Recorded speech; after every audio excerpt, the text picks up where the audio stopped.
Thank you.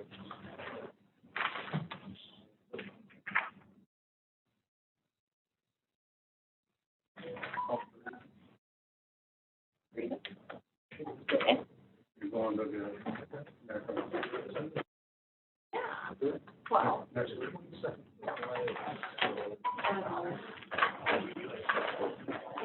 Okay. Hmm? Yeah. Yeah, go there. We just got back from, Washington. Camp up and went to, we got back last night, so, like, fine.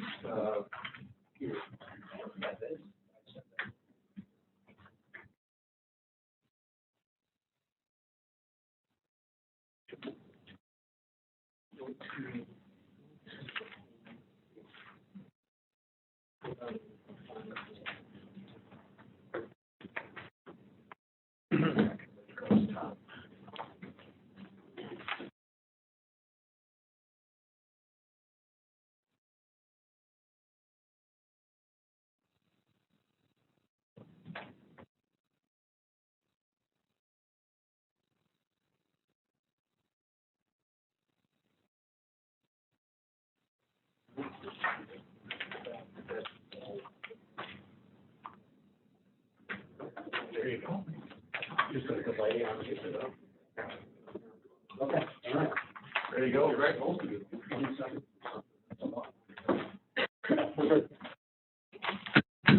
7 o'clock, I'd like to call the meeting to order. Roll call. Bowers. Yes. Terry. Here. Jarvis. Here. Moore. Here. Oh, you want to say it? McLean. Take that back. Here. McNabb staying. Here. Rezegi. Here. Smith. Here. Tastava. Here. Will everybody please rise and roll for the pledge of allegiance? Pledge allegiance to the flag of the United States of America and to the republic for which it stands, one nation, under God, indivisible, with liberty and justice for all. Thank you. I want to welcome everybody here tonight. I think it's the biggest crowd we've had over a year. Feels good, but I'm still happy to visualize.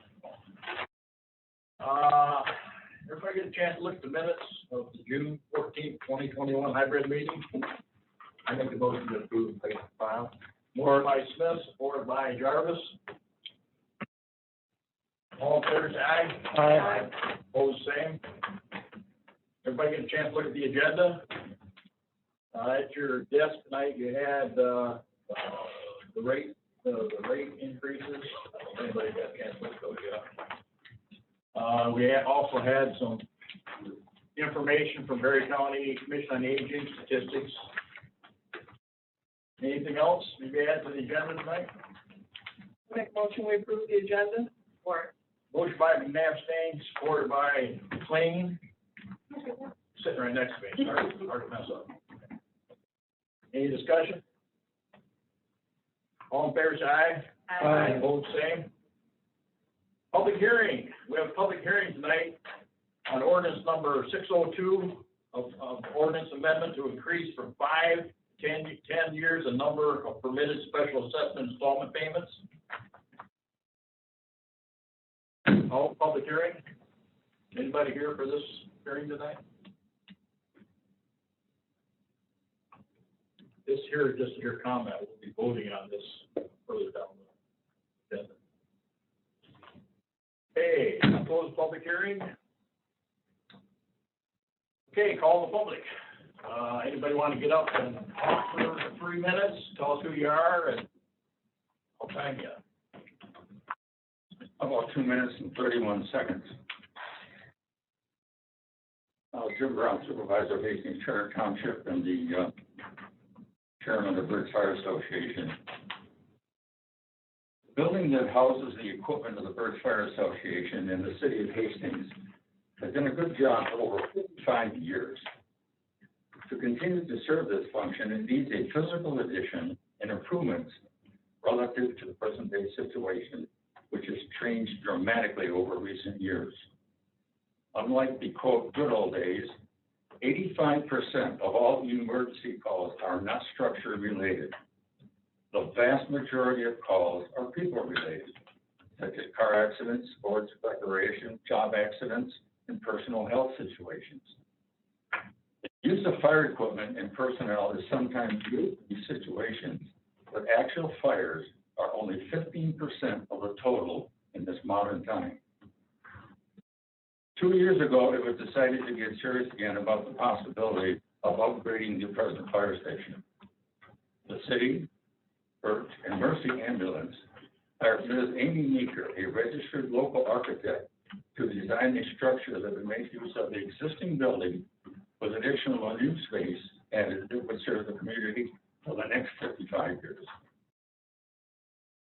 The design cost of $3,000 was equally divided amongst the three partners. A lot of time, discussion, and related experience went into this design phase. The initial estimate of cost came to $1,600,000, which is very reasonable to justify proceeding to a final figure. The medical life support partner in this long-range plan, Mercy Ambulance, has faithfully served our community for over 45 years and wants to continue for many more. The project is now at a very important time in this ever-changing environment regarding emergency services. Although a building is not the only cost ingredient in the mix, it is very important and necessary to house the people, equipment, and other resources to get this ever-changing life and death job done. I would like to suggest City Council appoint 1 or 2 interested council members to join our planning group and help take the project to the point where final action can take place. It's decision time. The third cover page that you have is the Hastings Run Fire Department for 2020. In the 40 seconds I got left, take a look at the left-hand column. Structure fires in the city were 9. Emergency medical first responders were 54, which is 9 times the fire situation. When you go to the rural side, we had 20 out in the rural area, and we had 75 medical first responders. It's almost a 4-to-1 ratio. Take a very good closer look at the last page, because this is where the world is going. This is where it's gone, and we got to get it to the church. Thank you. Thanks, Jim. Anybody else want to speak? Very nice. Hi, my name is Rachel France. I'm with the Berry Conservation District. I'm here to introduce myself as the new Berry County Recycling Coordinator. So I just wanted to kind of meet everyone and let you know that I'm available. I'm currently applying for 2 grants, one to get some electronics recycling going on in Berry County, and the other is just to increase outreach and education to help Berry County residents be aware and to learn how to properly recycle. I don't know if you need my email address or anything, but it's available. If you'd like to talk to me, I'll be here through the entire meeting. Okay, thank you.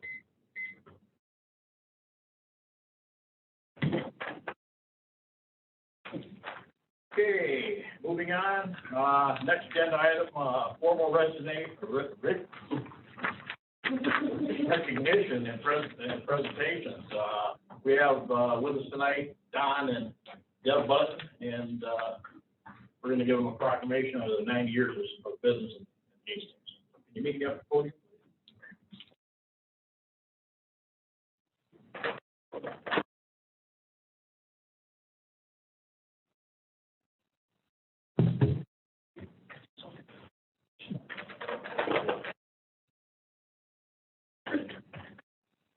Okay, this is the official proclamation of the city of Hastings, Michigan. Hodges Jewelry celebrates 90 years in business. Whereas in 1931, C.B. Hodges opened Hodges Jewelry in Hastings after purchasing the Pancross and Noble Jewelry Store, and has continuously served this entire community for 90 years. And whereas at the time of purchase, the business was a music store as well as a jewelry store, and had 2 businesses in the back third of the building. And whereas the small store mainly operated on jewelry sales and watch repairs during those early days, C.B. Hodges added nationally known lines such as Lenox China, Reed and Barton, Powell, Gorham, and Oneida, Sterling, and Waterford Crystal. The expanded bridal department was added in late 1930s. Still got bridal department? We saw the race. Okay. Patrick Hodges graduated from Bradley University in Peoria, Illinois in 1961. After 2 years as lieutenant in the Air Force serving in Korea and at O'Hare Field in Chicago, he returned to Hastings to join his father in the business. Both Pat and his father developed a long record of community service through the Hastings Area Chamber of Commerce and local service clubs. C.B. Hodges retired in 1963 and sold the business to his son, Pat. And Pat stated, "I have never wanted to be in anything but a jeweler, and I've always preferred Hastings to other communities." Pat ran the store for 22 years before passing it from his family to another family, the Buttons, in 1985. Been that long. Whereas Don Button, a retired banker, had little or no retail experience, purchased a store to occupy his time during retirement. Luckily, Don's daughter, Deb, graduated from Western Michigan University with a bachelor's degree in fashion, merchandising, interior design, and had the expertise needed to help the family business. At the time, Deb was a product buyer for Amway and quit her job to work with the family to fulfill her dream of owning her own business. 35 years later, Deb and Don are still working side by side and continuing the long history of community service started by Pat and his father many years ago. Deb has served on the Berry County Chamber of Commerce Board for 15 years and the Berry County United Way Board for 25 years, and is a member of the Hastings Downtown Development Authority and a Hastings Rotary Club member. How long have you been on the DDA? Long time.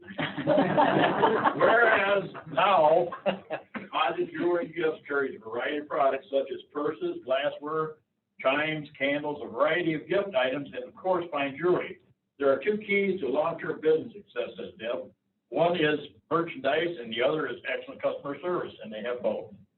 Now, therefore, be it resolved that I, David J. Thompson, on behalf of the City of Hastings and the Hastings City Council, do hereby wish to congratulate Hodges Jewelry and Gifts on their 90th anniversary for their unwavering and dedicated commitment to Hastings and its citizens. Please take a few moments to stop by and thank everyone at Hodges Jewelry and Gifts for the wonderful service they have provided to our community over the years. And here witness whereof I have hereunto set my hand and caused the official seal of the City of Hastings, Michigan to be affixed this 28th day of June 2021. I want to thank you.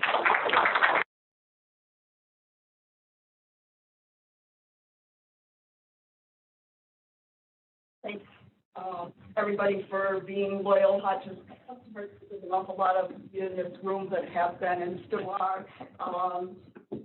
It's been a great run. We're not going anywhere. Hodges is going to stay, so come on down and see us. Thank you. Thank you.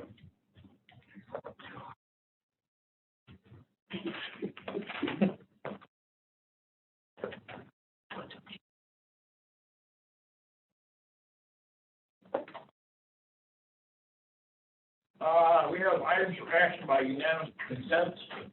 Everybody get a chance to look at these. The Grand River Construction, $297,864.27, wastewater treatment improvements. Leaping Lizard Landscape, $10,400, City mowing.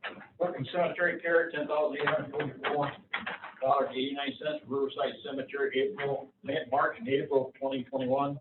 Hummelrock and Clark, $7,912 for wastewater treatment improvements, professional services. Hummelrock and Clark, $9,416.73 for wastewater treatment plant construction upgrade. Pride and Newhoff, $10,542.60 for professional services related to construction testing. APGN Incorporated, $20,620 for installing, repair the core and start turbine board at the sewer plant. Anybody want to talk about any of these, or I'll entertain a motion to approve, place on file? I'll make a motion. Motion by Rezegi, supported by Jarvis. Any further comments, discussion? Roll call.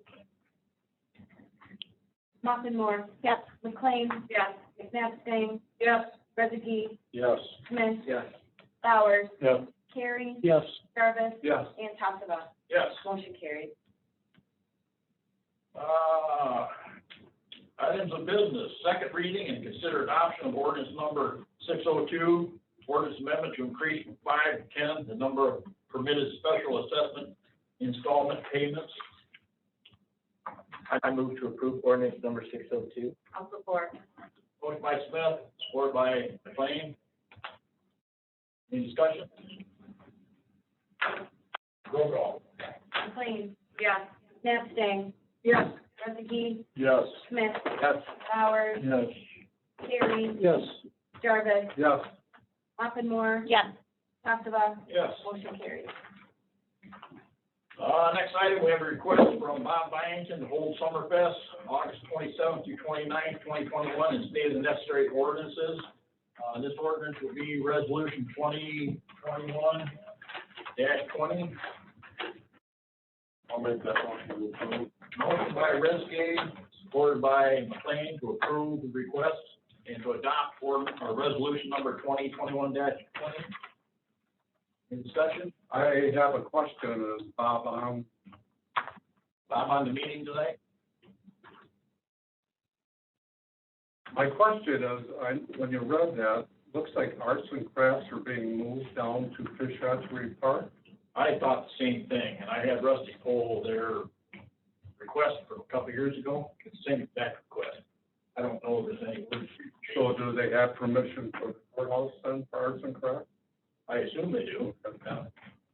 You know anything about that, Dan? Were you involved in the meetings? Or maybe somebody from the chamber might know? Yeah, I was planning to fill at the courthouse, and I believe that they do have the permission to have it on the courthouse. Because the way I read it, looked like it could be a Fish Hatchery. Well, that's why, I asked Russ to pull the previous request, I think that was 2019, and it's word for word. Right. And I think in the past, we've given permission to do that because they used to have overflow stuff out there. And they have a softball tournament out there, and they like to have concessions out there, so I think that's why they're asking for that. I think that's, any other questions? Mr. Said, I agree, I think that's exactly right. Thank you. But you're right, it wasn't clear.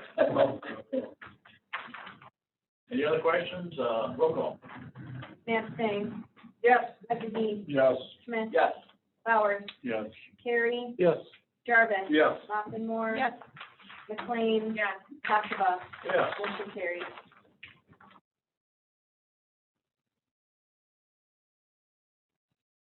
We have a request.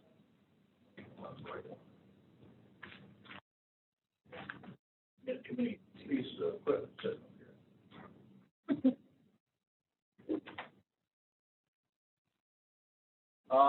We need to consider a request from downtown business team chair Lynn Dent to hold sidewalk sales July 9th through 10th, 2021, and state of necessary ordinance. And in your motion, I'd like to have you consider resolution 2021-21, the state of necessary ordinance for sidewalk sales. I make a motion that we approve the request and adopt resolution 2021-21.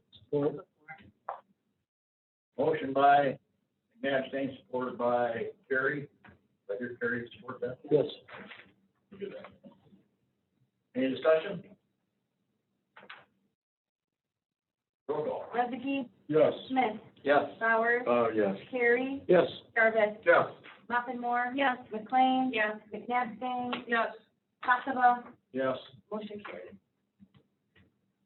Consider resolution 21-22, setting fees for services,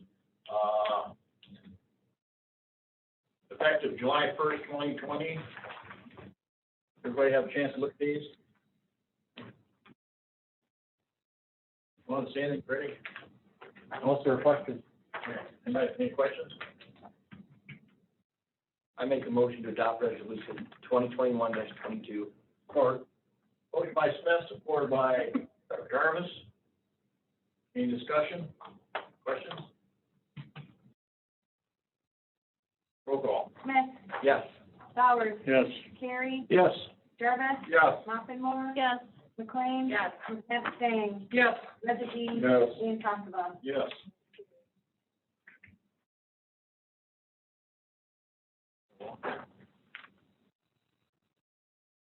Okay, consider resolution 2021-23, setting charge for water distribution and sewer disposal, services effective July 1st, 2020. This was the information you guys got at your desk tonight. I make a motion that we adopt, resolution 2021-23. On the floor. Motion by McNabstain, supported by McLean. Discussion. John? Were these the rate increases we discussed a couple of years ago when we built the sewer plant? Yes. That's what this is? Yes, this is a continuation of the track you've been on for these. You know, again, the increases on the water side are significant, but this is, I think, the last year of those, and then we get into a bit more normal increases going forward. Okay, well, thank you.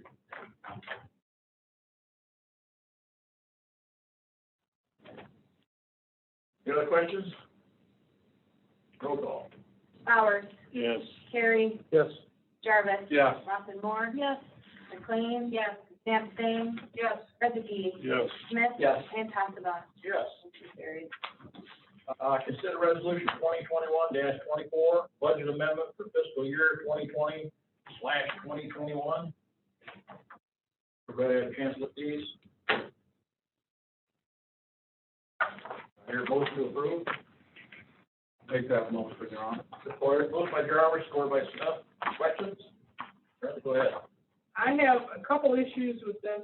Number one, way too many modifications to be presented this late in the year. I don't understand most of them. So I need some explanation going through what we're doing here. But also, I don't like leaving it till the last meeting. Basically, we have a choice of either approving these or being in violation of state law. And I don't like being put in that position. I think what should come to this meeting should be a final tweak if one needs to be made, and that these should come sooner. But if you can take me through these and explain to me, first of all, bottom line for the general fund, is it going up or down? Is the balance going to be up or down? So the last page, are you answering these, sir? Yep. Okay. So if you look at the last page gives you the summary of the fund balance, the budgeted fund balance, and from where we started the year till the end of the year. And so with these budget adjustments, the general fund will see an increase in budgeted fund balance of $790,300. Major streets will see an increase in budgeted fund balance of $88,500. Local streets will see a decrease in budgeted fund balance of $30,500. And the drug enforcement special revenue fund will see a decrease in budgeted fund balance of $3,289.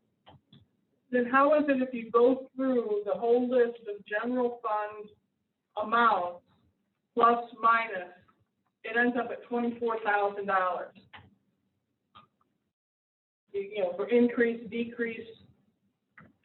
I went through, I can't remember the calculator, and then I end up on $24,000. So I'm going, what? So we're adding $791,300 to revenue, which is an automatic increase.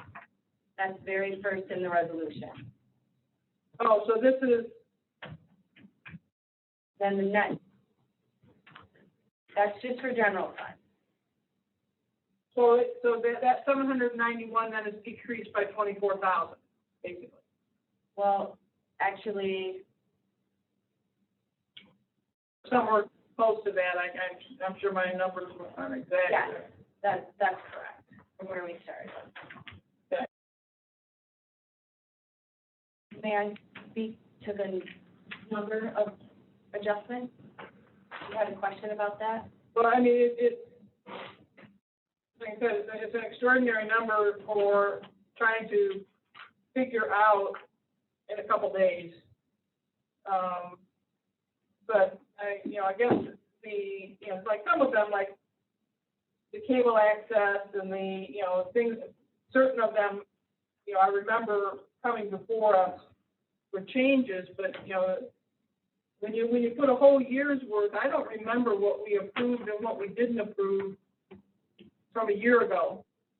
So this, if you were to revisit budget adjustments from years past, at the end of the year, we wait till the last meeting of the month because we have the most, the majority of our transactions are through the books. We have the best idea of where we think we're going to land.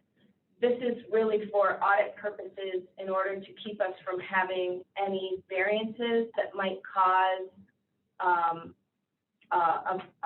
finding.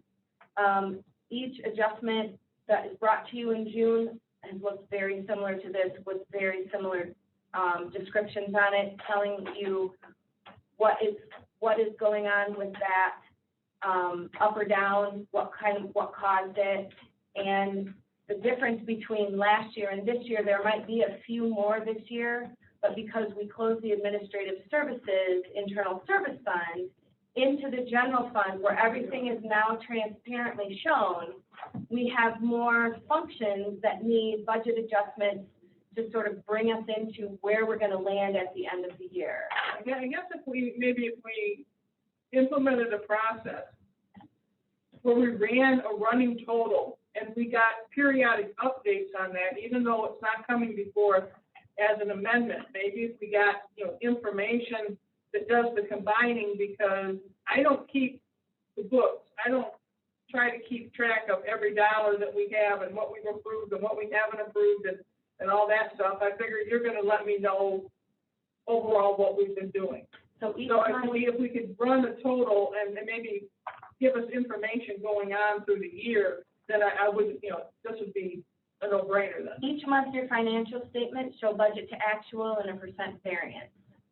That still doesn't tell me what's come before us and what we've approved, and it doesn't give me that kind of information so that I know, yeah, all of these are okay, all these modifications.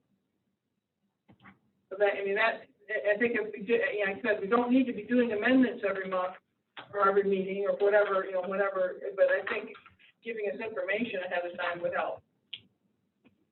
So what would you like me to present as part of my monthly report in addition to the financial statements where we show budget to actual for every fund and a % variance? I'm A running list of things that have come, that have needed modification, that aren't running true to, whether we approved a certain amount for something and then you're not spending all that money, but you should be able to give us a running total of these kind of changes, So you're looking which for. aren't really obvious when you look at your reports. Are you looking for like a spreadsheet? Yeah, or something. It's just a running, this last, and it could be quarterly. This last quarter you approved, this kind of stuff. That's going to result in an increase, a decrease. Because otherwise, when we look at doing the budget, and you tell us, oh, we're going to have excess money in the general fund, and when we do the audit, we're going to have more excess money, I don't know that's going to be the case, because I don't know about this stuff. I don't know what we, run, like I said, a running total would help. All I'm looking for is information. I have a question. We don't necessarily know what all of this is going to be until the end of June. Correct. So we can keep a running total of everything that we've made an amendment to or whatever, but at the end of the day, we don't know if we are over budget or under budget until we come into June. Am I close? Yes. Okay. But I think I understand the point that Councilmember McNabb is making here, which is there are certain items that are unusual in terms of the budget. Right. They have, as she put it, there are certain things that you're informed about where, if we budgeted $80,000 for patrol cars, but we spend $90,000 on them because we were off in our estimates, that's the kind of thing we would come, say we budgeted 80, it's 90. That's the kind of item, if I'm understanding you correctly, those are the things that you would like to kind of have annotated as we go through. But as Councilmember Moppenmore has indicated, there are a lot of variations that are going to occur throughout the year. The budget that you adopt is a spending plan that doesn't elapse until 15 months after you adopt it or 14 months after you adopt it. There are lots of variations in that. What the finance director has given you is kind of a way of saying, all right, you know, when we make these adjustments of all types, this is kind of where we end up as far as the spending plan is concerned. The way in which you adopt the budget is not on a line item basis.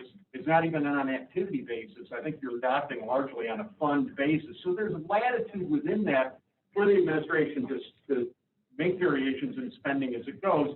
And we're just not that good at guessing to figure out, you know, even within thousands of dollars oftentimes in any given department where we're going to end up. But I think that you know, if I see you're nodding your head, I think what we understand, I understand at least, that what you're asking for is that whether it's done on a monthly basis or a quarterly basis, we provide a summary of those adjustments from the budget that we already are anticipating. We know about because we decided not to do something that had been budgeted, or we're spending more money in a certain other area, or there's something that was not planned at all and we're coming back to you and saying, you know, we still want to go forward with this. This is going to require a budget adjustment at the end. It may mean that we're going to take more money out of fund balance than we originally forecast. But by the same token, we oftentimes will underestimate on the revenue side, overestimate on the expenditure side, and that's what we're trying to balance out here at the end. But I think that I'm understanding, and I see some other heads nodding, I think you just want a kind of a running tally as we go of the significant variation. Right. That having been said, I think you're going to get a very similar report at the end here where we're trying to factor all that in, plus recognize that in certain departments, we didn't spend all that we planned, and that's where we're kind of making that up if we had to overspend in another area. Right. But I think I'm understanding what Yeah, and you're it's asking. the same kind of thing I asked for when you came to us and you said, we want to spend money here and here, and we didn't spend it over here, so we're going to take it out of that. I wanted, from then on, I wanted some sort of a tally on that, and then got nothing. So that, I mean, that's, you know, what other things have we done where we didn't spend significantly, and we decided, well, it's better spent over here, so we're going to spend some of that over here. So that's exactly what I'm looking for. Okay, all right. Thank you. We understand that. Any other questions? We have a motion support, roll call.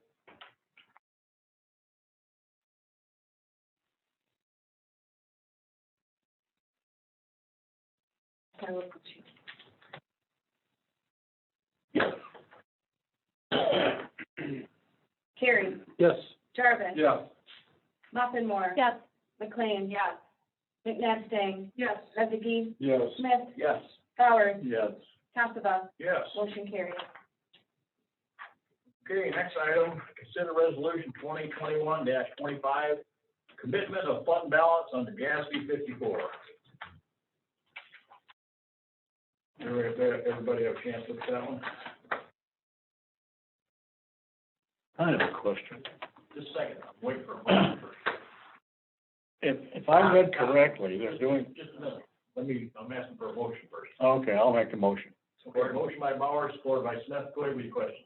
Now, the things I read, I got the impression, Ask them over there.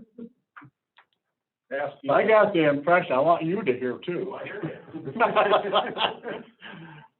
I got the impression that we were doing this because we couldn't schedule, the basketball stuff because of COVID last year. Don, you're on. Now, are we saying that we're not going to be able to bring in, the basketball next year? Can I stop you for a second? You're on the wrong item. You're ahead of me. G. We're here. How come you keep doing that Oh, to will me? you withdraw your motion? Will you withdraw your motion, please?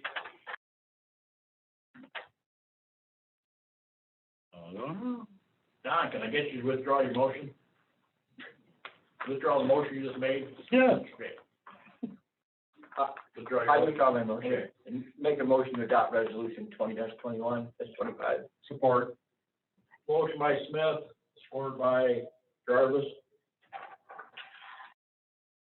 Any discussion? Roll call.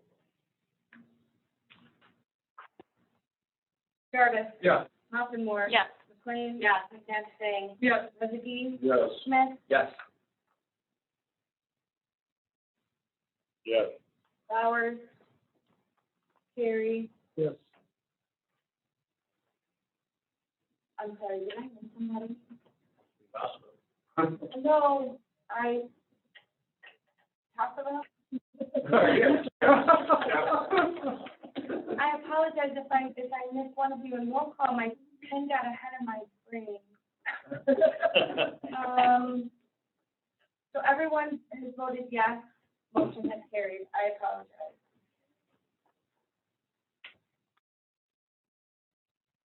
Okay, next item. Consider request of Jennifer Heisman, President of Berry County Chamber of Commerce and Economic Development Alliance to hold Brew Fest in Hastings at the Thornhill Plaza, September 25th, 2021, will set up on Friday, September 24th, 2021, 12 p.m. to 7. Introduce yourselves to us. Good evening. I'm Kim Mark. I'm the business manager and events coordinator at the Chamber EDA. I'm Jennifer Heisman, President of Chamber EDA. We are asking for permission to hold the Berry County Brew Fest at the Thornapple Arts Plaza around that area on September 25th, 2021. It was to be held last year at the Thornapple Plaza, and it was approved on November 25th to hold it from you guys, but of course COVID kind of ruined a lot of things last year. So we are asking if we're able to hold that at the Thornapple Plaza this year as a big event to bring into the city. Anybody have any questions before we make a motion? Any question, Ryan? On the diagram, what's the barrier? Is it? What is that? So the barrier, you mean like what? Yeah. So we are gonna put like a fencing around the whole area. Yes. The fencing of what? No fence, yes. Oh, so that. Yeah, that's the plan. That's what we've done at all the rest of them, so. Any other questions? Just answered mine. Entertain motion to approve. Motion by McLean, supported by Muffin. Yeah, you are. You are. It's all right. Let's review that motion a little bit. Let's get motion to approve under direction of staff, because I think there's some things here that we need to make sure. Okay, support that. Any other comments? Roll call. Moore. Yes. McLean. Yes. Nastang. Yes. Rezegi. Yes. Smith. Yes. Bowers. Yes. Carey. Yes. Jarvis. Yes. And Tackava. Yes. Motion carried. Thank you. We'll all be there. That was in the motion. Yeah. Item I, consider setting a public hearing for Monday, July 12th, 2021 at 7 p.m. affording citizens an opportunity to submit comments, receive final report on the completion of the rental rehab project at 118 East Court Street, Hastings, which was funded with the Community Development Block Grant. Entertain a motion to set this public hearing. So I would make that motion, Mayor. Motion by Bauer, supported by Jarvis. Any discussion?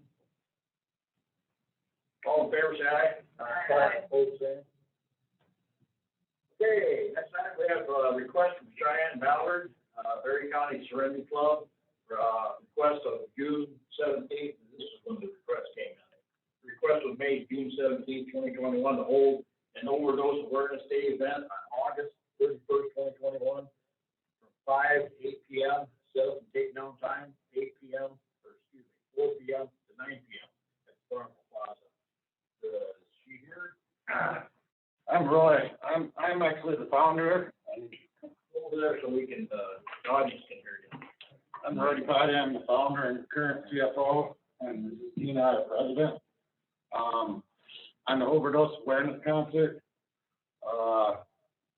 It's the first, our first one, making an attempt at this. We've worked, we got some sponsors, we sat down with the bums of the camps, and, High Point Bank, McDonald's, McNeil Law Offices are some of the sponsors that have helped for the event. And they said that, we're trying to make it a family-friendly event. I don't know if anybody of you guys know what the Bear County Serenity Club is. We help people who recover from addiction. And this concert is one of 3 in Michigan. It's being held. We're registered on the national, international line for this concert. It's something we've talked and got Eric Zane to come and announce and be our presentative for this event. And something I said, that we needed some city council approval for. We wanted to put a few food trucks on site for that night, like a cookout one,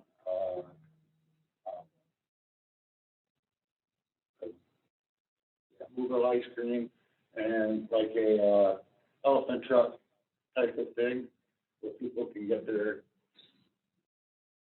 come after work, because this is an after, it's on a Tuesday night. It's in the evening, so we wanted to have food there available for it. And another thing that we wanted to, because we're a nonprofit, we wanted to have our shirts available with some reading recovery related material there for sale. And we wanted some donation jars. We actually paired up with the VAD students that become driving students also, for watering stations at the event. And we wanted just like a donation jar at each of the watering stations. I think that's pretty much everything out of the norm that needed to be asked for that was in our. Anybody have any questions? Which person? Roy. They're doing a good job. I have one now, for the city though, for them, where would they put the trucks? Yeah, in a small parking lot by the stage. I almost think that they're gonna need a vendor permit out here, or, Gail? I'll have to look into it. Okay, yeah. You got a question now? I can make a motion and I have no question. Okay, I'd like to make a motion to approve the class with direction of staff. And then by Smith, supported by McLean. And then my question is, and maybe you can answer, is do we have to state the ordinance for the donation? Or did we approve that, in the past? I can't remember. Mr. Mayor, we accept donations for taking flyers. Right. Okay, well, I still think we need to coordinate this with staff answer these questions. Everything that they want to do here, whether it's food trucks, selling t-shirts, donations, regarding the water stand, we need to have it approved. And at least you share this information with staff, and, I think most of the stuff's fine, but Greg looked like I had a little perplexed, No, I was perplexed about the Councilman Smith's question. I wouldn't envision needing to state ordinances for the items that they're talking. we're looking at more. Right. I was just, okay. I got a question. You're a 501(c)(3)? Yes. But if anybody doesn't know where they're at, they're over here in the old store building over here. I see people all the time questions, and they're helping a lot of people. Still don't know where they are. Yeah, sorry. Sorry. Get out here in the corner of Center and Michigan Avenue. The building kind of up on a wall like that. That's the building. Yeah, I know. Okay, thank you. What was the call back in the old days? It's still a Stoll building. That's where, Stoll Construction ran for years. Oh. Anyhow. No, good for you. Yeah. Sorry, I'm old and rusty. Oh, we have, any other questions? We have a motion. I'd like to make a statement that the Serenity Club does a lot for our community.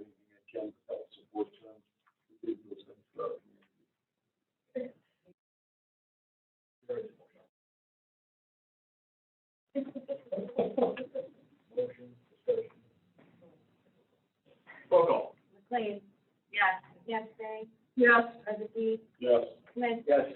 Bauer. Yes. Gary, Yes. Jarvis. Yeah. Moore. Yes. And Tassava. Yes, good luck and thanks for coming.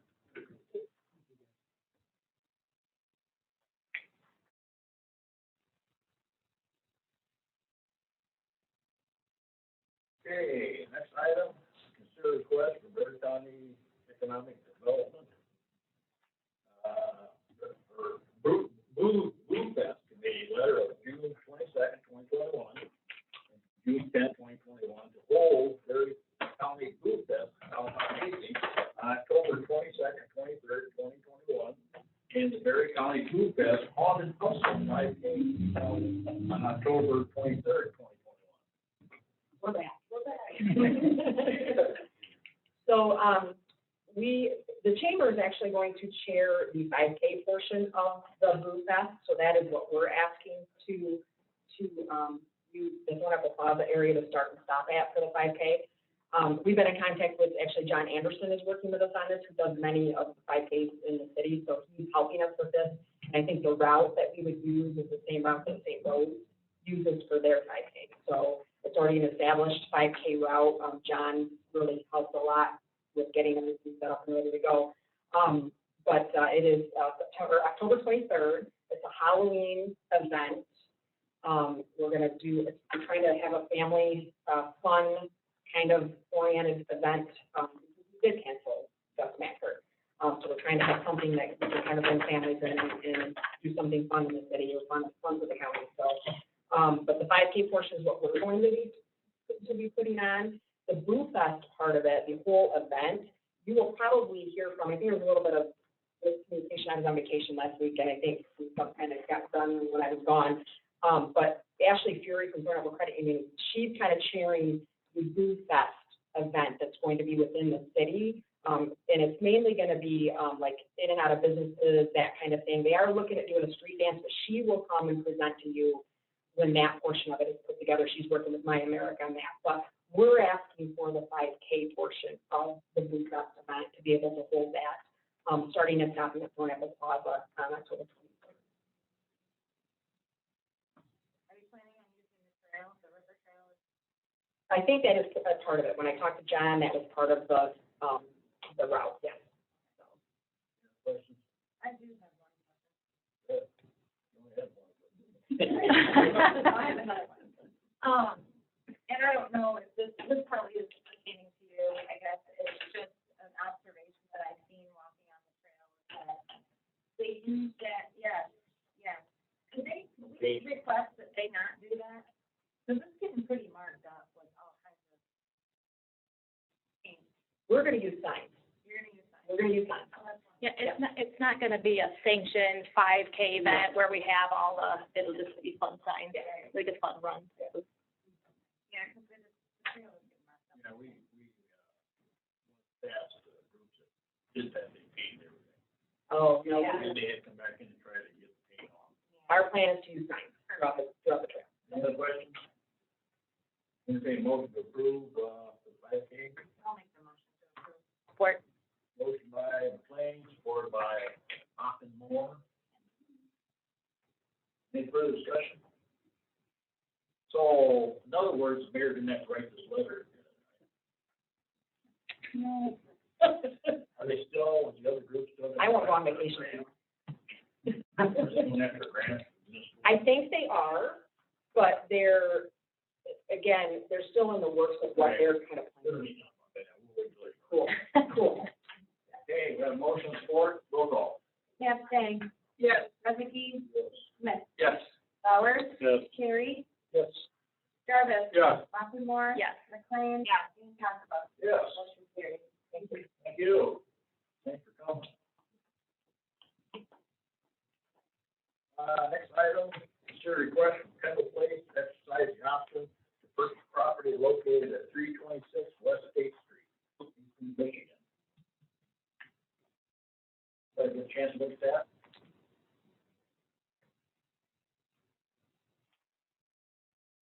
Like to hear about it first, you want to go into a motion? Yeah, you have to tell us about it. mean, I can say something, I guess.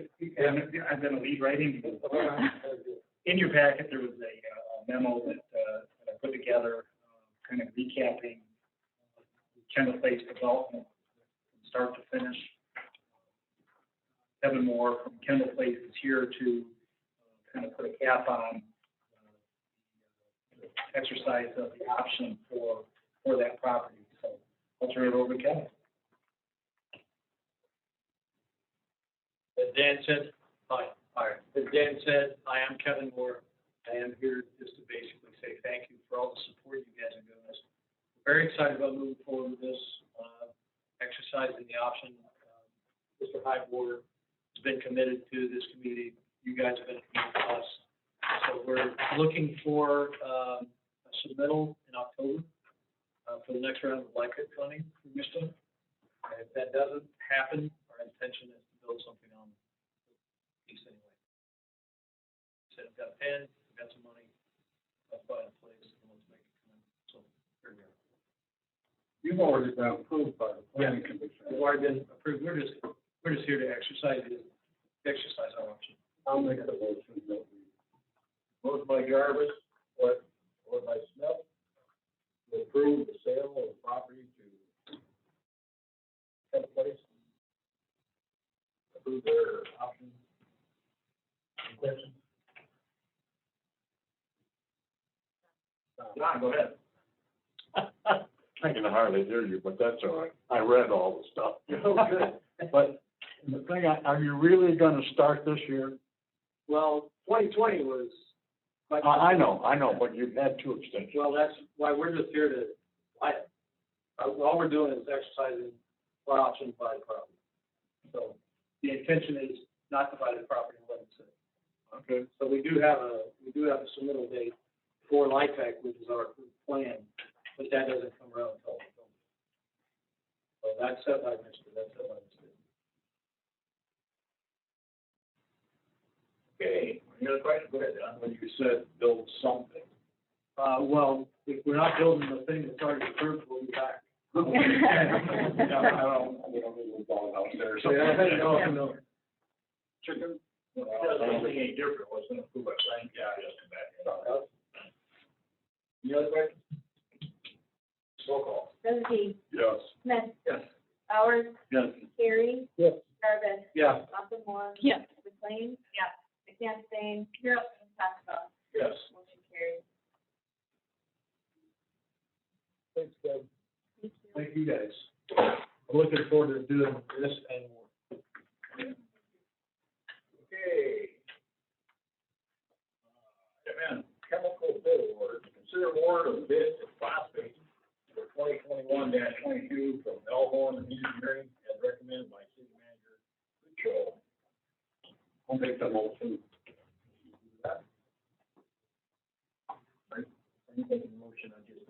I'm just making on the We're warrant. just putting it on sign, but it looks like it's different. Motion by Jarvis, here's support. Support by Nastine. I gotta get you guys. I do have a question. Go ahead. Why are you the one who's doing the bids and not Travis? Travis was on vacation at the time that, we needed to put the report together. He and I had talked about this, and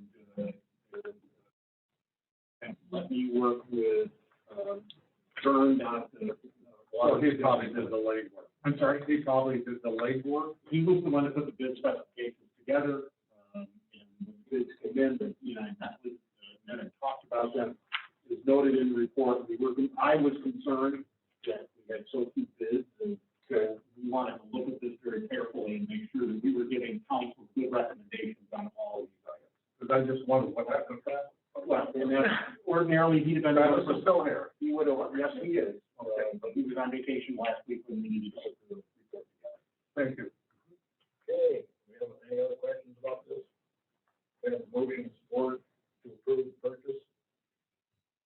Roll call. Smith. Yes. Howard. Yes. Carey. Yes.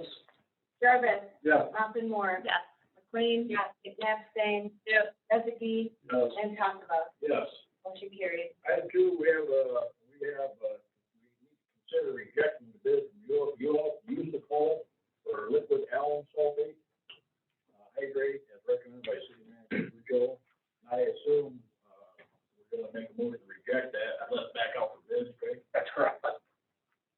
I make a motion to reject the bid. Motion by Smith to reject, support they can place it back out for rebid, supported by Jarvis. What's the question? What's the timeline for putting it out for bid? Immediately? We should be, yes, immediately. No, the expectation is we'll see if we can extend the contract that we currently have, or we'll buy in the open market. But there are other suppliers of this. Got some things we're talking about in-house to try and expand the number of bidders that we get for items like this. But what we really need to do is to identify other suppliers and go out and make sure they're on our list to get these. Are we gonna have that procedural discussion coming up in tonight? Maybe, We can talk about that. We can talk about that when we get into city manager report. Okay, we have motion and support. Any other questions? Roll call. Bowers. Yes. Carey. Yes. Jarvis. Yeah. Muffenmore. Yes. McLean. Yeah. Nastang. Yes. Huckabee. Yes. Smith. Yes. Tassava. Yes. Motion carried. Item three, consider award bid for polymer to Watersol as recommended by City Manager Goodrow. I would make that motion. Motion by Bowers, Or support. support by Moffenmore. Any discussion? Just a quick question. We only have one bid, there's only one company that does it, or is it go back that we don't go look for other people?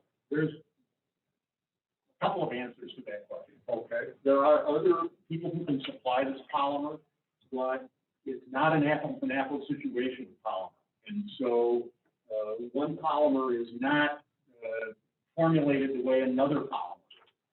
So even though we got a single bid on this one, the recommendation is still to go forward with this, because this is polymer that's been demonstrated to be the best for our particular operation. My view on this one is, A, we didn't do as good a job as we should have in soliciting other bidders for this, but what we really should do in this instance is come to you ahead of time and ask you to waive the bidding requirement. There's a single supplier that meets our need. It's a non-competitive situation, and under the terms of your ordinance, we have the ability to come and ask for you to waive the bidding requirements for that. And we should do this. It's really a waste of everybody's time for us if we're really going to go and buy from the same company that we've been buying all along. So this is one where we just need to, create procedures internally that have us come and make that argument to you and get your support for it. Dr. Byrne, he really wants to start this process a lot earlier than we had historically. We should be doing this in March and April, not in June for July. So it is a substantial increase, almost, It is, although, that's consistent with what we saw in increases in just about every chemical. So that, I think, and I addressed that in their report. I don't know the cause for that. I think they're all hedging their bets on inflation is what I think is happening here. But, what you end up with is if you say we don't want to buy from Watersol, then you're having to make a determination as to is another polymer going to have the kind of effect in the plant with the operation that we really want to have. So that's the issue with that one. But my argument is we should be there ahead of time discussing this with you before we get to this point, before we accepted this, so that you can say, yeah, we're willing to buy from the sole supplier, or no, we're not. We want to bid and make the adjustments. thank you. I think what happened years ago, I remember a situation where they were getting Palmer down there and it was frozen before we got it. So we had trouble with it. And I think that's why they were trying to stick with one supplier, because they had bad experience with the others. Anyhow, and I assume that's why, because I know over the years we have used this company a lot. Anyhow, any other discussion? Roll call. Carey. Yes. Jarvis. Yeah. Muffenmore. Yes. McLean. Yes. Nastang. Yes. Huckabee. Yes. Smith. Yes. Bowers. Yes. And Tassava. Yes. Motion carried. Item 4, consider award of bid for chlorine gas Alexander Chemical Corporation, as recommended by City Manager Goodrow. Make a motion to approve. Support. Motion by McNair, supported by Jarvis. Discussion?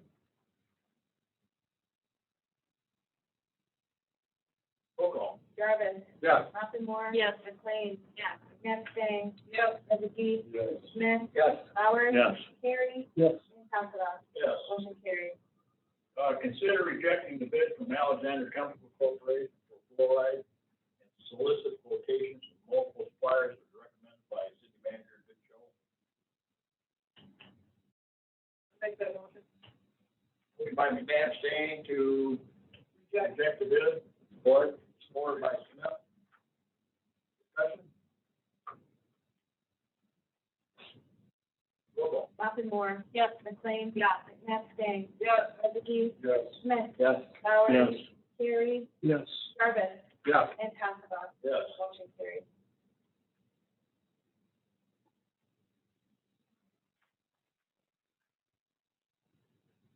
Next item, consider easement agreement prepared by Consumers Energy for a power line that crosses the grounds of the front of the plaza. I'll make that motion. Motion by Jarvis, supported by Smith, to approve, easement agreement. Questions? Yeah. Can I get some more detail on this? What exactly that they're gonna, what are they gonna be doing? There's the line. Yeah, where they.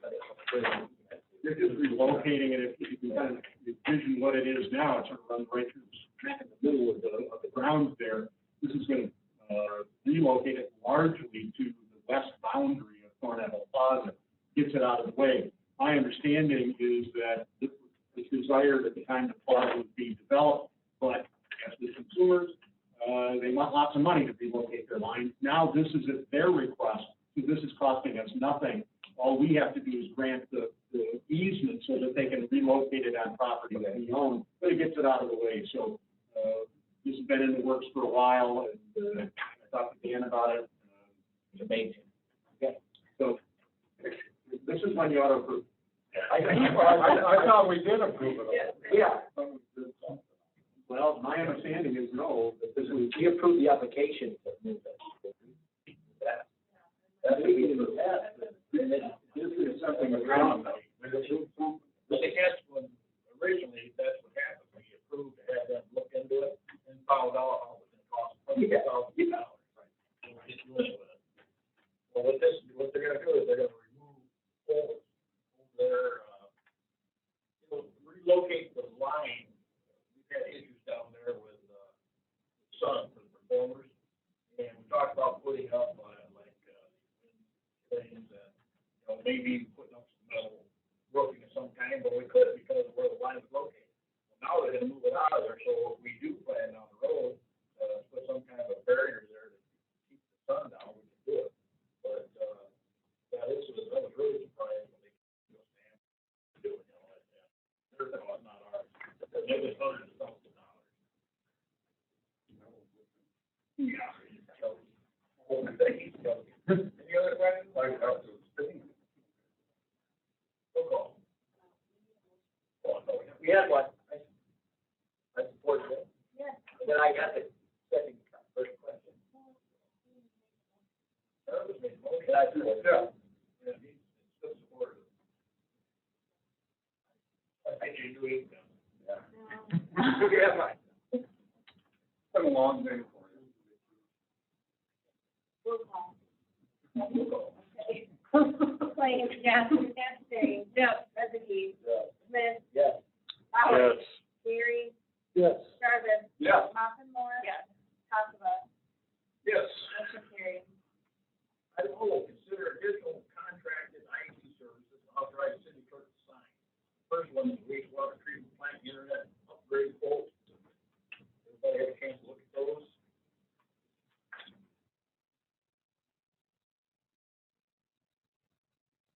Motion approved. Support. Approved, Ezekee. Support. Yes, down here. More. Discussion, questions? They already have, they already do our stuff here. And aren't we, was there a motion made, Jay, do you remember, putting this back out for bid for the contract that they, wasn't it? Coming up maybe this year? At the end of their, they've only been with us for a year. I know that, but I thought there was saying 3-year contract, and we're gonna put it up at a year.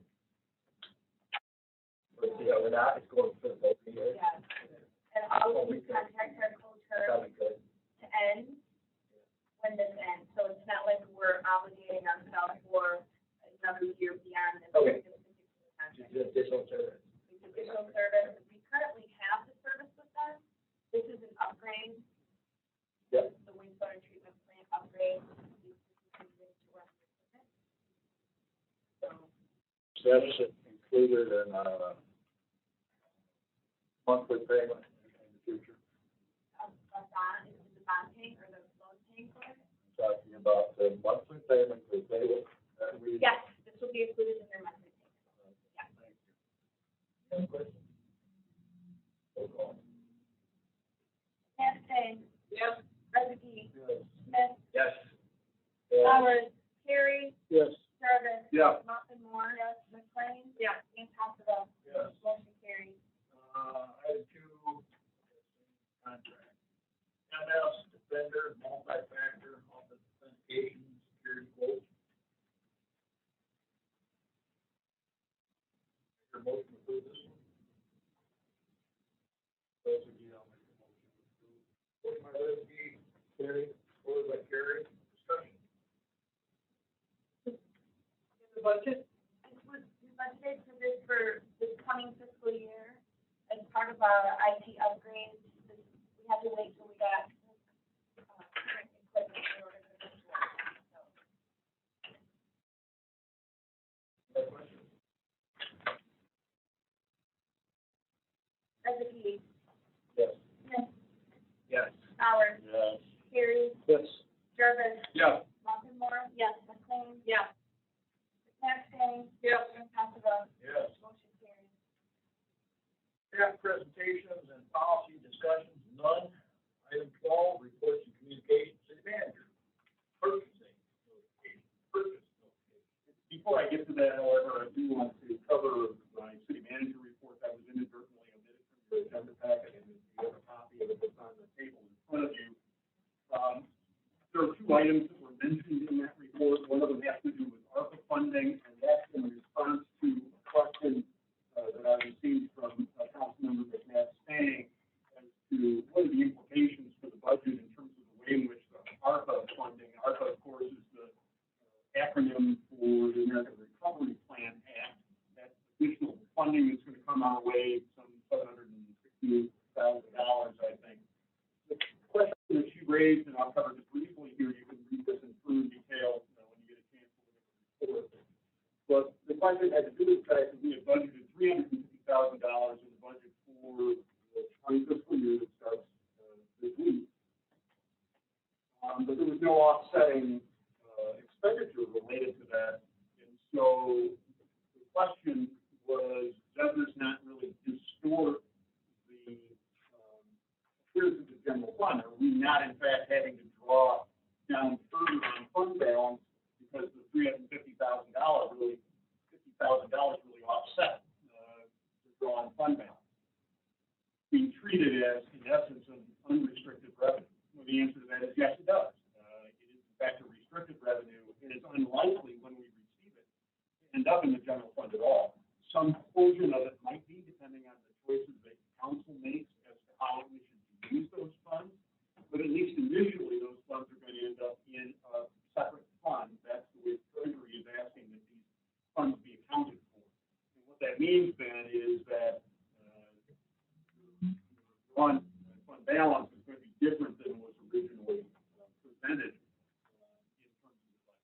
So that's that part of the report. Let me stop there, and if there's any questions from Councilmember McNabb saying or anybody else about that, I'd be happy to clarify that.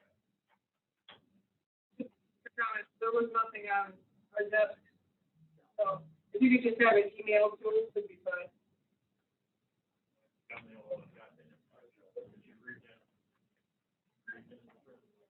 I will make sure that this is emailed to you, so I apologize for that. I was told that this was being brought up to you and would be at your place. The second item that I addressed in my report, and this one is also significant, I want to make sure that I cover this with you, and I'm very sorry that you didn't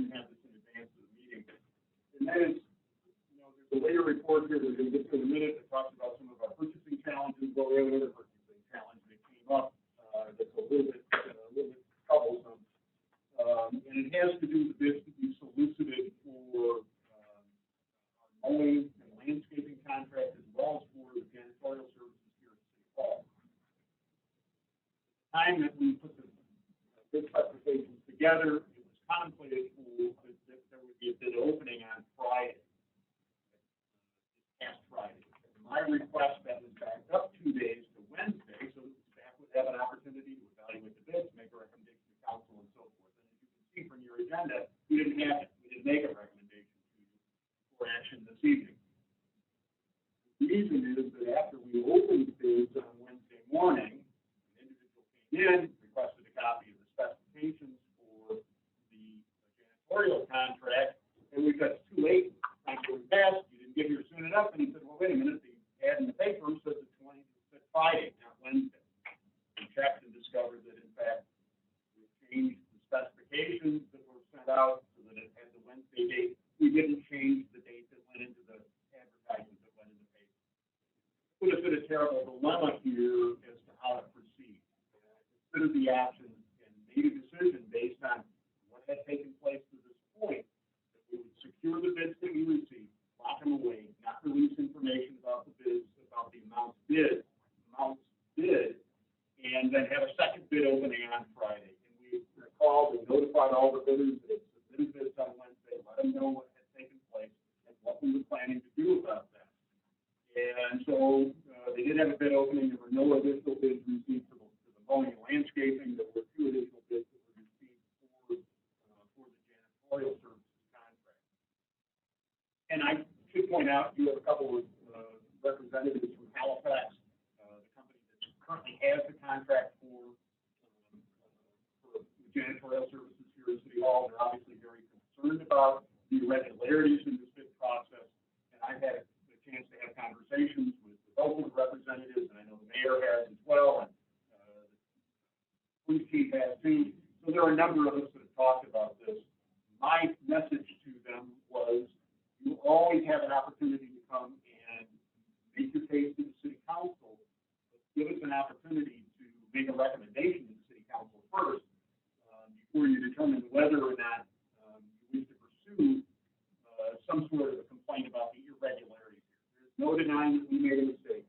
We're trying to make the best of it in terms of trying to resolve this. I don't think either of the choices we had were good. Accepting the additional bids was not a good choice. I felt that rejecting the bids and rebidding was equally disadvantageous to the bidders that had already submitted, because that was going to be public information at that point. And so as a consequence, that's why I opted to go the direction that we did on this. There is no action for you to take at this evening's meeting. I have not even had a chance to look at the 2 additional bids that came in, and I won't do that earlier than tomorrow. My expectation is that you will have a recommendation on both of the contracts at your next council meeting for consideration, at which time, if there is somebody who feels that they are aggrieved by the process here, they have every opportunity to come before you and make the case that the bid should be rejected, or somebody else should be awarded the bid, or whatever the case might be.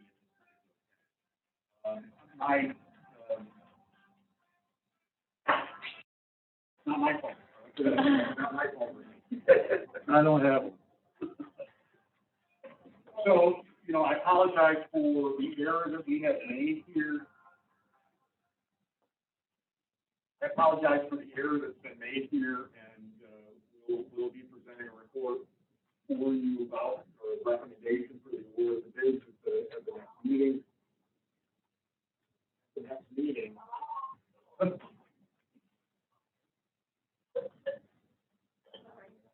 Calling for Austin, they were not calling for me.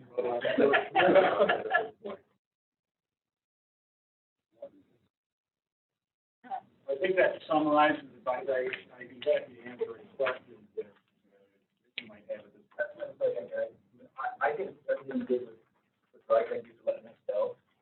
I know that with email bids and when we put stuff on the bidding platform, that people email stuff in, and I've always had trust in the staff that they keep that information private as bids roll in, and not let it out.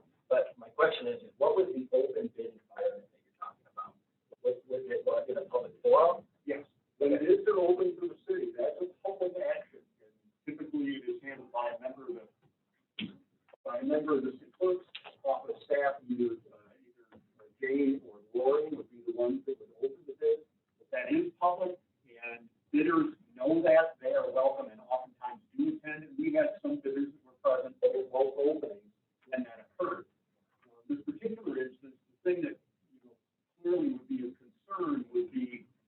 was there another bidder for civil janitorial services who was present there, and that would provide an advantage to them in terms of submitting a bid. The only person who was present for the bid reading at the time of the bid opening was Caltrax for the janitorial.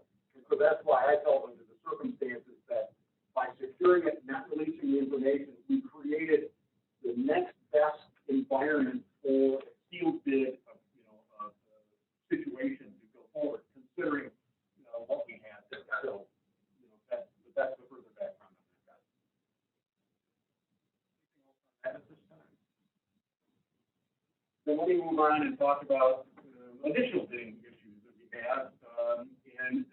This you did receive a written report on, and I detailed 3 instances in which I had identified areas in which I believe that we did not follow our ordinance as far as the procedures that we were employing. And I know that this is an issue of sensitivity to council. I've heard about the challenges with bidding and about our ignoring the bidding requirements. I'm not going to go over these in detail. I'm happy to answer any questions that you might have about any one of these 3. But I will tell you, and James certainly can attest to my being in her office expressing tremendous frustration that we don't seem to be able to get this right. And I think there are a number of possible causes for that. But the one step that we are going to be taking is Jane and I and the individual that's involved in our account payable and who sees a lot of the purchase orders and how they come through. We're going to be talking about what steps we can take to really refine our processes here. I think there are way too many ways that we have allowed for people to ignore the requirements, and that there's not the checks in the system that we need to have to make sure that the procedures are being followed. And I think that's what's giving rise. Now, I will say that in some, at least in one instance here, this happened at the very highest level of the organization, where the city manager at the time did not come to council for approval of an item that should have come to council. And so, it's a little hard to say that we're going to catch 100% of these, because in this particular case, a purchase order didn't get sent out. There was an authorization done via email to proceed with an expenditure that you had not previously authorized.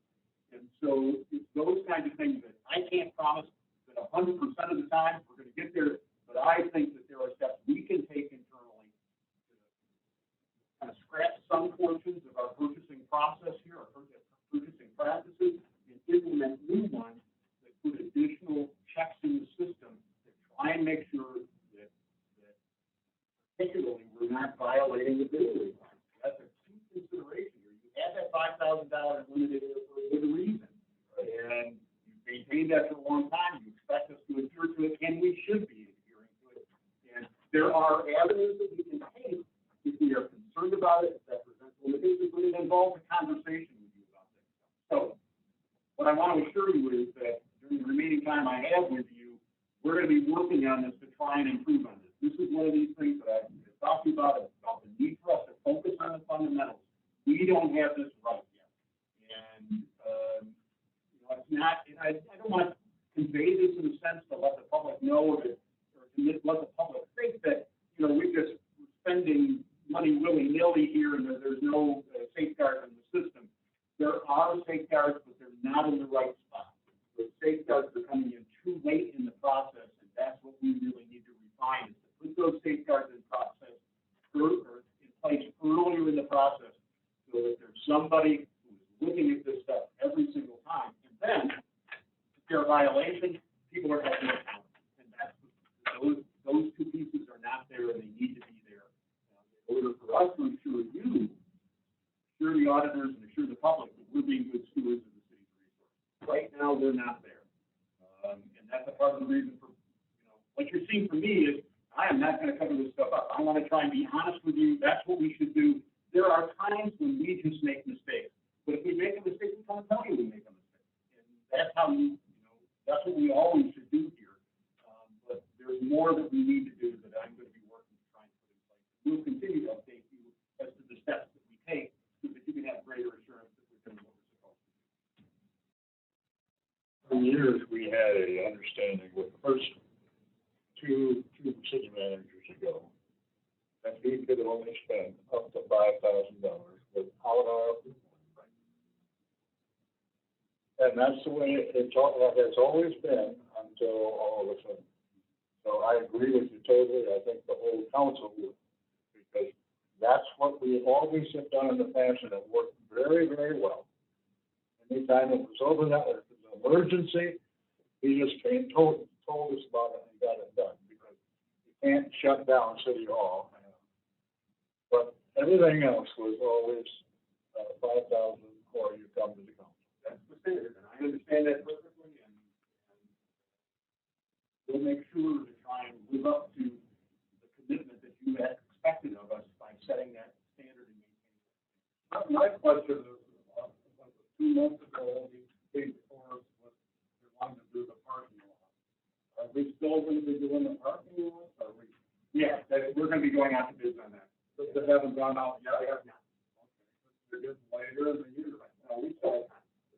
And it's not all dollar and cents either. I mean, you know, you gotta have some loyalty or, but in those instances, as we did with that one, we need to come to you in advance. Right, and we can't assume that you're going to approve these things. And I think that the kinds of conversations that you and others on the council have had with us about your expectations of how that should be handled are instructive to all of the staff. And I think that we understand that you're wanting us to be very precise in the way that we approach them, and that's perfectly fine. You've got the standards in place. You can tell us how we have to follow them.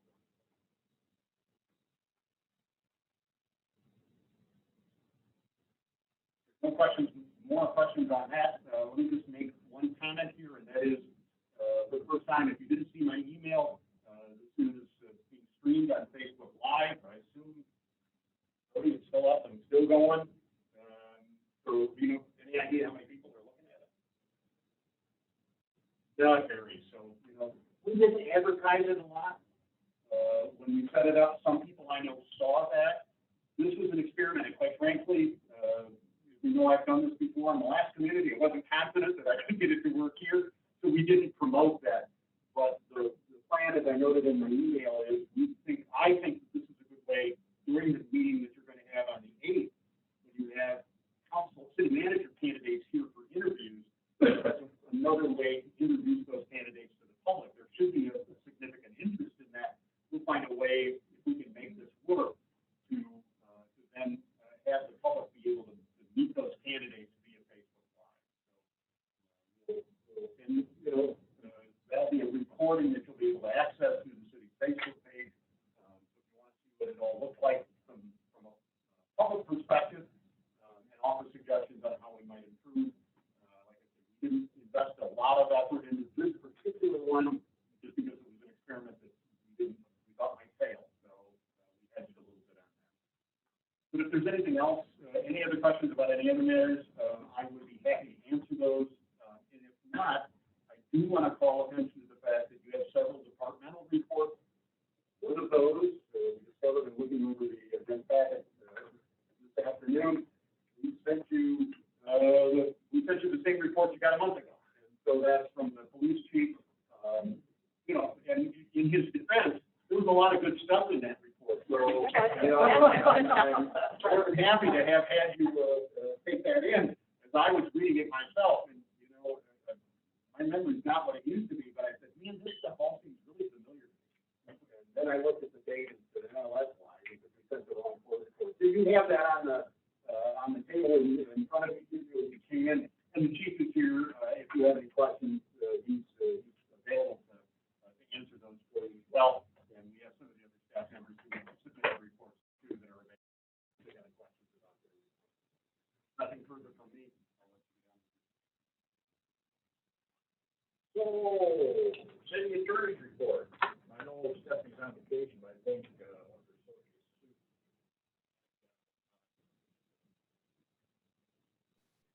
Sorry, this is Sue Ann. I was on mute. I am here on behalf of Stephanie, and we do not have anything to report at this time. so you're Suzanne Stay? Yes. Stay? Okay. Thanks for being on. Oh, no problem. Legislative director's report. Nothing for council tonight. Everybody saw, I assume you all saw, Dale Mulder's report. What is Dale? Dale is our interim chief of police. Yes, sir. I read that too, but I really didn't notice it like the others did. And I gotta apologize to everybody, you know, we've had a long meeting tonight, a lot of stuff on here, and it's mainly because the last meeting, we held, what, a 10-minute meeting? Well, we had other things to do. So anyhow, we'll get through it. City clerk's reports on here, community development, director's reports on here. Next item, consider purchase of tax sale parcel. Anybody want to tell us about this? Please, somebody, please. Yes, Your Honor, I'm happy to report on this as well to you. As I indicated in my written report on this, this comes up, I don't know, it comes up here every year. In my experience, there's almost always a parcel in any community that's up for tax sale. Gone through the process, but before it, goes out to the general public, there's an opportunity for the city to step in and acquire that parcel for the taxes that are owed. On occasion, there are good reasons why you might want to do that. If it facilitates some economic development project that you have, or expands, it's a parcel right next to a park, and you could enlarge a park. There's any number of good reasons why you would want to do that. In this particular case, this is a parcel in 300 block of North Michigan Avenue. We evaluated from a staff standpoint. I took a look at the parcel. I can't think of any good reason why we should acquire this for public purposes.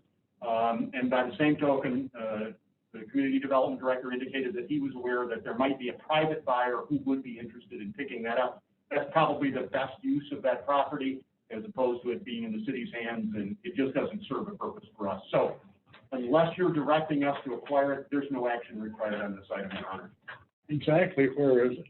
Things were, I don't know. I looked on a map that was provided, but I still couldn't figure it out. If there's a vacant lot there now, it looks like a building's been torn down, and I can't, Dan, what are the? Is that on the railroad track? So it's between the credit union on North Michigan Avenue, north of Mill, And Harris make and the corner at where the light is. So it's like right in that one block. Don, you remember where, Bob's Safety Service used to be? Who? Bob Vandenberg had a body shop. Yeah, On Michigan? Yeah. Right where it's at. Yep, it Oh, okay. burned Yeah, 4 or 5 years ago. And all that's left is a cement slab, Yeah, right? yeah, that's it. Okay, thank you. I have a question. Yeah, there you go. I don't remember this type of procedure coming to us before, but in the past. But will it come, is this normal for like commercial property? Because I'm sure residential property. This is unusual that you see a commercial property come up. Most of the time, you're getting a vacant lot, or, in my experience, a vacant lot or a property, a house that's so badly blighted that nobody wants to buy it anymore, and they've walked away from it from a tax standpoint. It's not unheard of that you would have a commercial property, but it's not very common. In my personal experience, I don't know here. I also don't know here how often, these may have come to the city's attention, but, again, you should be, in my opinion, you should be informed about these so that you can make a decision as to whether or not you wish to exercise the option that is available to you. That's what I'm accustomed to doing in terms of my experience with council, and particularly in the last community where we did. The rules have changed on this. I think it wasn't always this easy to get these parcels. Now it is, and in the past, I have taken advantage of that in Charlotte in several different instances, where to stabilize neighborhoods and also pick up a commercial property, as a matter of fact, for taxes. So I have seen that, actually, a 5-acre lot in an industrial park that we were able to pick up for not very much money. Right, so I guess what I'm getting at is, if this happens in the future, I think it'd be always, I don't ever remember seeing one where we had to purchase it. Yeah, I think what we've done in the past, occasionally, we went into closed session and consider, Oh, but I don't remember us ever coming up with being offered any for tax sale. We've had people offer the property, we've been in closed session, but this is the first time I've seen this come up. well, I imagine, would we purchase this at the price they owe on taxes? That's correct. So if we did that before, I'm just hypothetically, before it ever went to bid, then we would avoid the bidding war. We'd get it what they owe. That's correct. Okay. That's, you're paying the back tax. Yep, that's the price of it. They've had that property for sale for a long time over there. Long time. 2 or 3 different people bought it and discovered that they can't do anything with it, because it's a cement slab, but there's a basement, and there's a basement underneath it. And a weird easement out or something. It's goofy. Okay. So we don't have to act on that at all. Not unless you want to direct us to acquire it. Okay. Thanks for Next 3 items, Berry County Central Dispatch, May 21st, May 20th, 21 report. Draft minutes, Berry County Board of Commissioners, June 22nd, 2021. I didn't catch that one. Wow. And Jay, you got calendar, June, July 2021, and these are all just basically information items, so there's no action taken on any of these. Next item, we have another call to the public. Well, anybody want to get up for public comment that hasn't been up yet? Tell us who you are, young man. Jim Brown, Supervisor, Hastings Township, you'd be disappointed if I didn't do this. Your decision to approve that drug overdose awareness event was an extremely good one for this reason. In 2020, the city of Hastings had a 25% increase in drug overdose emergencies compared to structure fires. Good old days of 55 years ago are long gone, but we gotta pay attention to things. Thank you. Jim, thanks for calling. Anybody else? Mayor and council comments. Anybody on this, go ahead, Don. 2 things. Who's in charge of the chickens for the city? And have we got any people that have come to us? Hello? Oh. Yeah. Yeah, this is falling, I think, between the police chief and, They want to know about chickens. Yeah, I mean, no offense. I like eggs. I asked whether, What's the question, I'm sorry? I asked if they had been, anybody come in for a license. There's been, I think, 3 or 4 people that have asked about it. And now that, we have some fees set, that, we'll be able to move forward. What? Now that we have some fees set, we can move forward with the process. Now, what about the people that have chickens? I've had them for some time. So we will have to, figure out who they are. I know who some of them are. I found out by just driving down the street. Okay. Well, sometimes, it's tough to, figure out where they belong. Obviously, you've seen them out and about. It's kind of hard to follow them sometimes, but, if we know where they're at, we can address it. And then those people will then be, offered the same thing as, somebody that's just, wanting to start the process of having chickens. So they would be held to the same ordinance as what anybody else would. I have one more question that's a little different. Are we, on our code enforcement, are we going out and issuing the things, and then if they don't comply with them the next time, are we going back more than once? So there is a process with our code compliance in the process, and it all depends on what you're speaking of. Some things are different, such as grass is handled a little differently than what like junk ordinance would be handled. So typically, we start with the compliance side. Say it's you, we come to your house, sir, we notice your grass isn't mowed. We're gonna give you 3 to 5 days to mow your grass. We're gonna come back and check on it. But Question I still want an answer for is, do we have a time frame for every time rather than have to going back and back and back?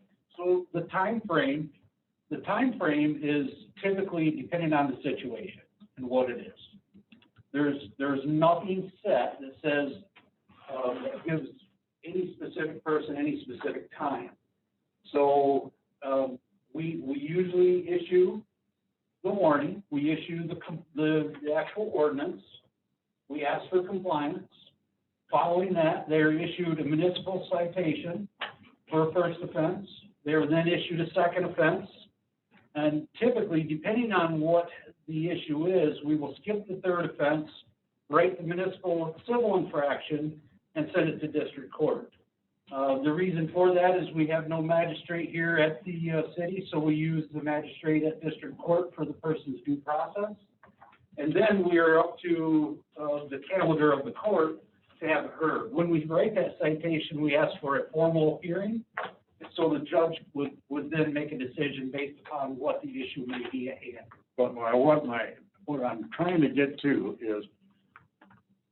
is he going back several times to people? And that should not happen. I agree with you, Councilmember Collins. We are going back way too much. And at least as it relates to tall grass and weeds, there's steps we can take to correct them. There is no requirement under your ordinance that we give any notice apart from a notice that gets published annually in the newspaper. Now, I think we probably ought to follow that up with at least a door hanger or a letter to the offenders. Once that's done, in my view, and what we've done in every other community where I've worked, you get one notice and then we show up with lawnmowers and we cut your lawn. It's a little more complicated in some other areas because we don't have that same authority, say, to clean up a situation where there's junk and trash left all over the place. But there are steps we can take within our ordinances to improve on that as well. We are spending way too, and I reported this to council in my video report to you this past weekend. We're spending way too much time going back and forth with people and not getting performance in the way we should. We're wasting time when we should be getting. There's other places they could go to check things. That's exactly right. And so this is a conversation I've been having this conversation with our code enforcement officer. And there is some direction from me that I can give at my level to change processes, but there are modifications to ordinances that we need to make as well in order to improve it in certain other areas. And I'm going to be taking a look at that. This is another example where we have ignored the fundamentals and we are wasting time, wasting taxpayers' resources, and we're not getting compliant. You know, that's you've noticed the problems that I've noticed here and there, but there are steps we can take to improve on. Thank you very much. One more thing, and I don't want to argue or step on anyone's toes, but what I would like to point out is since the police department took over the code enforcement, code compliance, whatever, it was used to be code enforcement. When the police department took this over several years ago, people agreed, the people that were involved in it agreed to not the enforcement side, but the compliance side. So we have definitely went from the enforcement side to this side. So I understand, Sarah, 100%. I just would like to everyone to understand that we have attempted to give everyone as much leeway, but still make things happen.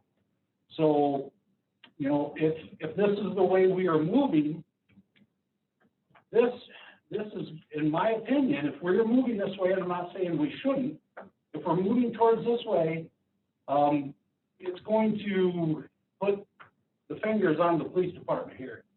And I'm telling you, at this point in time, you know, I'm just taking over this place at this point as an intern. And it's gonna cause some ripples, it's gonna cause some waves.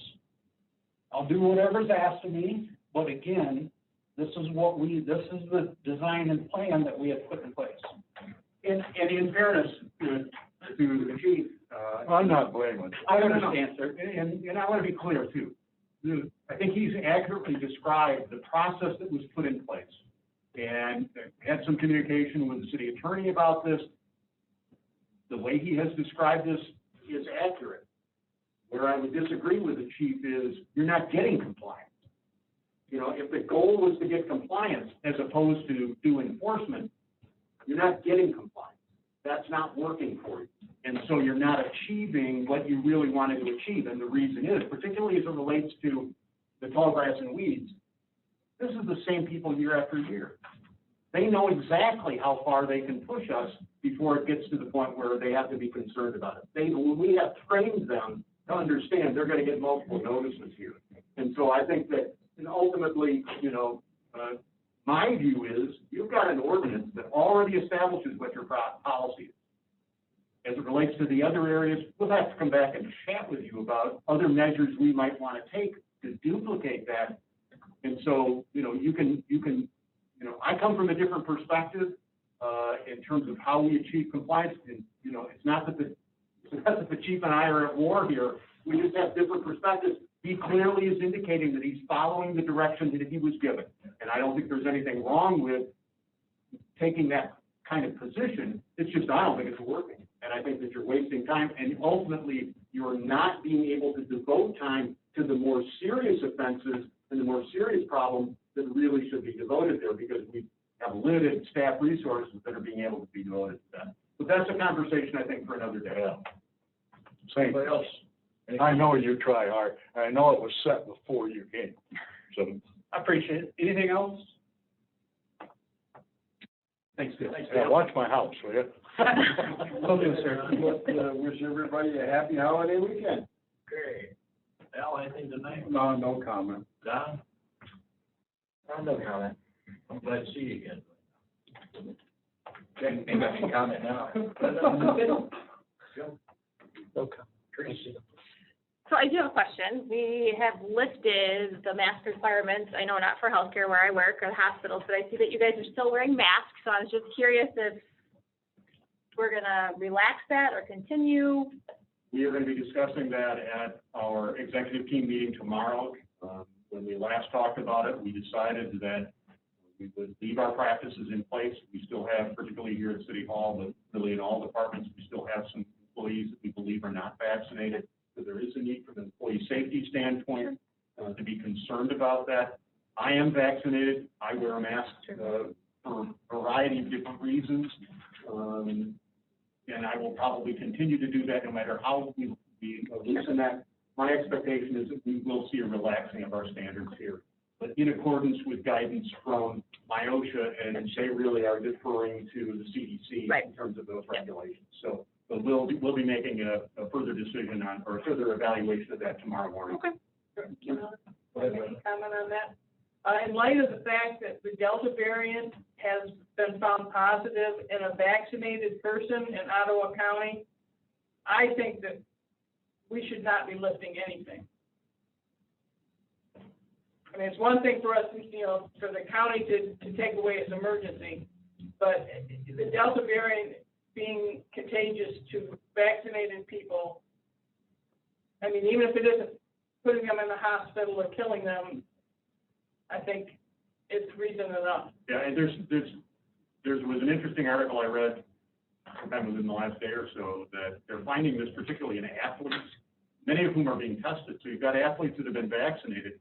They're seeing the incidence of positive tests for COVID. I think the variant is certainly an issue, but the concern is not that if I'm a vaccinated person that I could, I'm unlikely to be hospitalized or suffer serious consequences because of being vaccinated. But I don't think it's known yet whether a vaccinated person who has been exposed might be passing that on to somebody who is not vaccinated. So that's the area for concern that we have. So I'm expecting that we'll still continue to have some mask requirements, particularly for unvaccinated employees here. That seems to be where the CDC is going, except in instances where you can assure others proper social distancing. Right. So we're taking a look at it, but I want to get all our heads together and decide where it is we want to go. Well, for the very reason, I mean, you've got differing points of view here. Our main concern at this point is that we want to safeguard the health and well-being of our employees to the extent that they need to. Sure. Anything else? Entertain a motion to adjourn. I'll make a motion to adjourn. Motion by McLean, supported by Rezegi. All in favor, say aye. Aye. Same. Thanks for coming, everyone. You've got air conditioning here. Yeah, I have one complaint. Whoever's underneath that table just stains the heck out of my pants. Yeah, what do you do? It's nothing, it's like this, it's like this. Are we ready?